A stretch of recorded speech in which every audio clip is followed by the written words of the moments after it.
ಭಾರತದ ಲೋಕಪಾಲನ ಅಧಿಕೃತ ವೆಬ್ಸೈಟ್ಗೆ ಭೇಟಿ ನೀಡಿ. ಹೋಮ್ ಪೇಜ್ ನಲ್ಲಿ ಲಾಡ್ಜ್ ಕಂಪ್ಲೇಂಟ್ ಅಥವಾ ದೂರು ನೀಡಿ ಮೇಲೆ ಕ್ಲಿಕ್ ಮಾಡಿ. ನಿಮ್ಮ ಇಮೇಲ್ ಐಡಿ ಮತ್ತು ಮೊಬೈಲ್ ಸಂಖ್ಯೆಯೊಂದಿಗೆ ಖಾತೆಯನ್ನು ರಚಿಸುವ ಮೂಲಕ ನೋಂದಾಯಿಸಿ.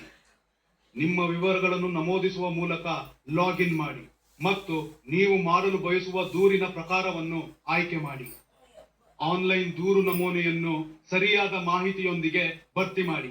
ವೈಯಕ್ತಿಕ ಮಾಹಿತಿ, ದೂರಿನ ಪ್ರಕಾರ ಮತ್ತು ಯಾವುದಾದರೂ ಪೋಷಕ ದಾಖಲೆಗಳನ್ನು ಇದ್ದರೆ ಲಗತ್ತಿಸಿ. ಅಗತ್ಯ ದಾಖಲೆಗಳು ಅಥವಾ ಸಾಕ್ಷ್ಯಗಳ ಸ್ಕ್ಯಾನ್ ಮಾಡಿದ ಪ್ರತಿಗಳನ್ನು ನಿಗದಿತ ನಮೂನೆಯಲ್ಲಿ ಅಪ್ಲೋಡ್ ಮಾಡಿ. ಫಾರ್ಮ್ ಅನ್ನು ಎಚ್ಚರಿಕೆಯಿಂದ ಪರಿಶೀಲಿಸಿ ಮತ್ತು ಅಗತ್ಯವಿರುವ ಎಲ್ಲಾ ಮಾಹಿತಿಗಳನ್ನು ನೀವು ನೀಡಿದ್ದೀರಿ ಎಂದು ಖಚಿತಪಡಿಸಿಕೊಳ್ಳಿ. ಈಗ ದೂರನ್ನು ಅಪ್ಲೋಡ್ ಮಾಡಿ.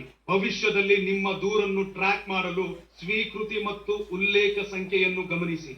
ಲೋಕ್ಪಾಲ್ ನಿಮ್ಮ ದೂರನ್ನು ಪರಿಶೀಲಿಸಿ ಕ್ರಮ ಕೈಗೊಳ್ಳುತ್ತದೆ. ಪೋರ್ಟಲ್ ಮೂಲಕ ನವೀಕರಣಗಳನ್ನು ಮೇಲ್ವಿಚಾರಣೆ ಮಾಡಬಹುದು.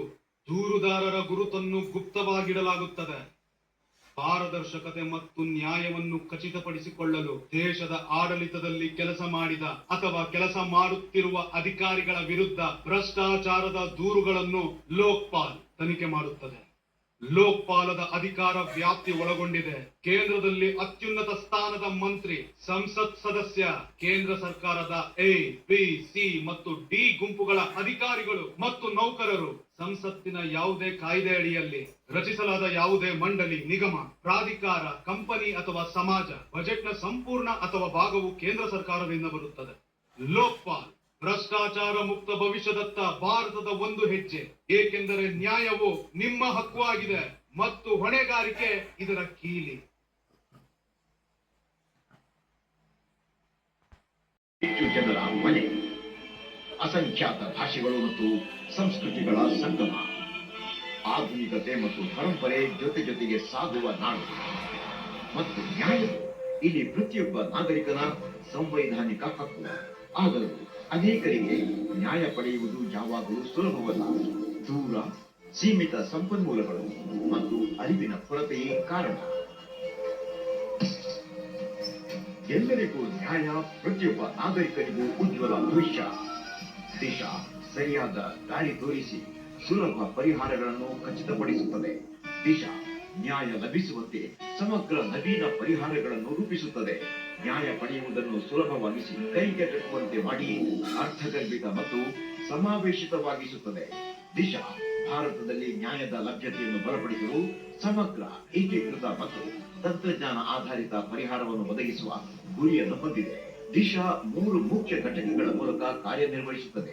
ಟೆಲಿ ಲಾ ತಲುಪದವರಿಗೂ ತಲುಪುವುದು. ಹಳ್ಳಿಯಾಗಲಿ ಪಟ್ಟಣವಾಗಲಿ ಕಾನೂನು ಸಲಹೆ ಈಗ ಕೇವಲ ಒಂದು ಕಡೆ ದೂರದಲ್ಲಿದೆ. 14454 ಎಂಬ ಟೋಲ್ ಫ್ರೀ ನಂಬರ್ ಮೂಲಕ tele law app www.telilaw.in website ಅಥವಾ ಸಾಮಾನ್ಯ ಸೇವಾ ಕೇಂದ್ರಗಳ ಮೂಲಕ ನಾಗರಿಕರು ಅರ್ಹ ವಕೀಲರಿಂದ ನೇರವಾಗಿ ಉಚಿತ ದಾವೆ ಪೂರ್ವ ಕಾನೂನು ಸಲಹೆಯನ್ನು ಪಡೆಯಬಹುದು. ನ್ಯಾಯ ಬಂಧು ಪ್ರೋ ಬೋನೋ ಕಾನೂನು ಸೇವೆಗಳು 1987ರ ಕಾನೂನು ಸೇವೆಗಳ ಪ್ರಾಧಿಕಾರ ಕಾಯ್ದೆಯ ವಿಭಾಗ 12ರ ಅಡಿಯಲ್ಲಿ ಅರ್ಹ ನಾಗರಿಕರು ಉಚಿತ ಕಾನೂನು ಸಹಾಯ ಪಡೆಯಬಹುದು. ನ್ಯಾಯ ಬಂಧು ಮೊಬೈಲ್ ಆಪ್ ಮತ್ತು www.probono.doj.in ವೆಬ್ಸೈಟ್ ಮೂಲಕ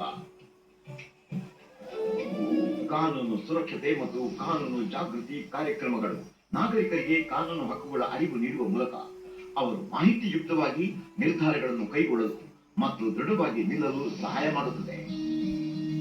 ದಿಶಾ ಎಲ್ಲರಿಗೂ ನ್ಯಾಯ ಖಚಿತಪಡಿಸುವ ಬಲವಾದ ಬದ್ಧತೆ. ಭೂ ವಿವಾದವಾಗಲಿ, ಕೌಟುಂಬಿಕ ವಿಷಯವಾಗಲಿ ಅಥವಾ ಕಾರ್ಮಿಕ ಹಕ್ಕುಗಳಾಗಿರಲಿ, ಕಾನೂನು ಸಹಾಯ ಈಗ ಎಲ್ಲರಿಗೂ ಲಭ್ಯ.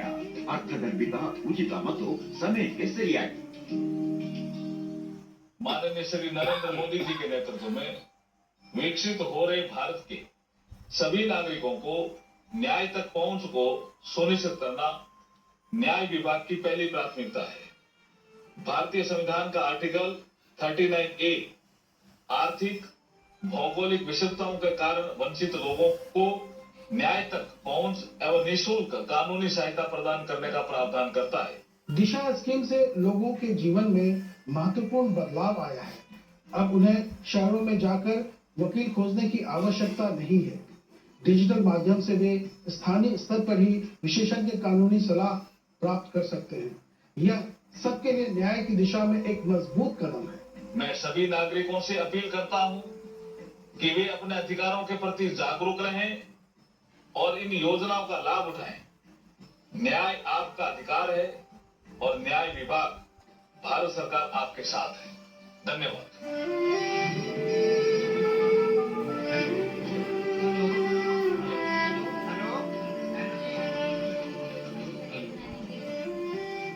ಇಂದು ದೇಶದಾದ್ಯಂತ ಲಕ್ಷಾಂತರ ಜನರು ಈ ಉಪಕ್ರಮಗಳ ಮೂಲಕ ಪ್ರಯೋಜನ ಪಡೆಯುತ್ತಿದ್ದಾರೆ. ಸಮಯಕ್ಕೆ ಸರಿಯಾಗಿ ವಿವಾದಗಳು ಬಗೆಹರಿಯುತ್ತಿವೆ, ಹಕ್ಕುಗಳ ರಕ್ಷಣೆ ಆಗುತ್ತಿದೆ ಮತ್ತು ನ್ಯಾಯ ವ್ಯವಸ್ಥೆಯ ಮೇಲಿನ ನಂಬಿಕೆ ಇನ್ನಷ್ಟು ಬಲವಾಗುತ್ತಿದೆ. ನ್ಯಾಯವು ಕೊನೆಯ ಸಾಲಿನಲ್ಲಿರುವ ವ್ಯಕ್ತಿಯವರೆಗೂ ತಲುಪಿದಾಗ ಮಾತ್ರ ಒಂದು ರಾಷ್ಟ್ರ ನಿಜಕ್ಕೂ ಬಲಿಷ್ಠವಾಗುತ್ತದೆ. ದಿಶಾ ಮೂಲಕ ನ್ಯಾಯ ಇಲಾಖೆ ಪ್ರತಿಯೊಬ್ಬ ನಾಗರಿಕರಿಗೂ ಪ್ರತಿಯೊಂದು ಮನೆ ಬಾಗಿಲಿಗೂ ನ್ಯಾಯವನ್ನು ತಲುಪಿಸಲು ಕಟಿಬದ್ಧವಾಗಿದೆ. ಏಕೆಂದರೆ ನ್ಯಾಯವು ಕೇವಲ ಒಂದು ಹಕ್ಕು ಮಾತ್ರವಲ್ಲ, ಇದು ಬಲಿಷ್ಠ ಭಾರತದ ತಳಹದಿಯಾಗಿದೆ.